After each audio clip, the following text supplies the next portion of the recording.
লিখিত ৰূপ দি কৰা কামেনো আমাক কেনেকৈ সুফল দিয়ে চাওঁচোন নহওক।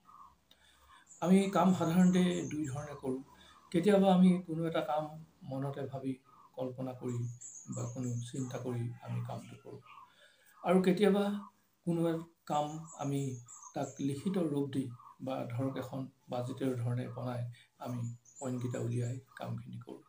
এতিয়া দেখা গৈছে যে যিখিনি আমি লিখিত ৰূপ দি কৰাৰ কামখিনিত আমি অধিক সুফল পোৱাৰ সম্ভাৱনা থাকে। সেই কথাকেইটা পইণ্টকেইটাই হৈছে যে প্ৰথম কথাটো হ'ল আমি কামটোত অতি শৃংখলাবদ্ধভাৱে আগবাঢ়ে যদি আমি লিখিত ৰূপ দি কামটো কৰোঁ।